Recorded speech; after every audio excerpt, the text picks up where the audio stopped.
આ સાથે સંવાદદાતા ભૌમિક વ્યાસ જોડાઈ ગયા છે। ભૌમિક, જે રીતે અત્યારે મતદાનની ટકાવારી સામે આવી રહી છે, અમદાવાદ પૂર્વ અને પશ્ચિમની ટકાવારી, ત્યાં પણ સરેરાશ અત્યારે 50-55% જેટલું મતદાન થયું છે। હવે અંતિમ ઘડીમાં કેવો રશ જોવા મળી રહ્યો છે? ત્યાં અત્યારે મતદારોની સંખ્યા પણ તમે જોઈ રહ્યા છો કે કેમ?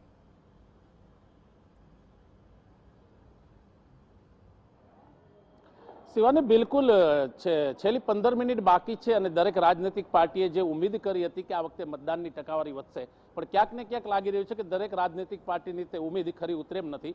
હું આપને દ્રશ્ય બતાવવા માંગીશ। આ જે જોધપુર એટલે કે વેજલપુર વિધાનસભાનું જે મતદાન મથક છે A1 સ્કૂલમાં, ત્યાં અત્યારે હવે 15 મિનિટ બાકી છે। હવે જે મતદાતાઓ, જે છૂટછવાયા મતદાતાઓ છે, તેઓ પહોંચી રહ્યા છે। અમદાવાદ પૂર્વમાં 5 વાગ્યા સુધીમાં 55.13% મતદાન છે અને અમદાવાદ પશ્ચિમમાં જે ચૂંટણી પંચના જે આંકડા આવી રહ્યા છે કે 5 વાગ્યા સુધીમાં 50%નું મતદાન થયું છે।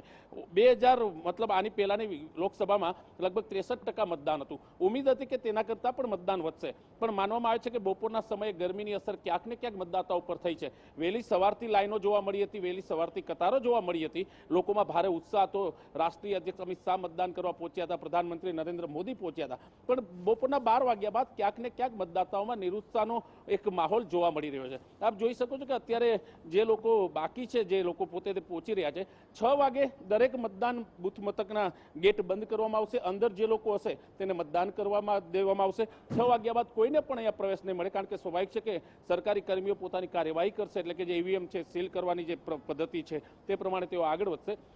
તો કહેવાય કે દરેક રાજનૈતિક પાર્ટીના કાર્યકર્તાઓએ પૂરતી મહેનત કરી હતી, પણ ક્યાંક ને ક્યાંક લાગી રહ્યું છે કે આની આગળની લોકસભાની ચૂંટણીમાં જે મતદાનની ટકાવારી હતી તેના કરતાં કદાચ ઓછું મતદાન આ વખતે સામે આવી રહ્યું છે। એક સમય હતો કે લોકો કહેતા હતા કે ખાસ કરીને 24 કલાક પહેલા કે ભારે મતદાન થશે। સવારના જ્યારે જોવામાં આવ્યું ત્યારે પણ લોકોની ઉમ્મીદો હતી કે આજે સાંજ સુધીમાં ભારે મતદાન થશે। રાજ્યના અનેક જિલ્લાઓમાં મતદાન મોટા પાયે થયું છે, ખાસ કરીને જે ઉત્તર ગુજરાતના કેટલાક વિસ્તારો છે ત્યાં મતદાન વધારે, પણ અમદાવાદ પશ્ચિમમાં છે તે 50% છે 5 વાગ્યા સુધીમાં, અમદાવાદ પૂર્વમાં છે 55% છે। હજી ઉમ્મીદ કરી રહ્યા છે કે કદાચ છેલ્લી ક્ષણે જો સૌથી વધારે મતદાન થાય તો કદાચ બની શકે કે તે લોકસભાની સાથે બરાબરી કરી શકે। તો કહી શકાય કે અમદાવાદ કોનું?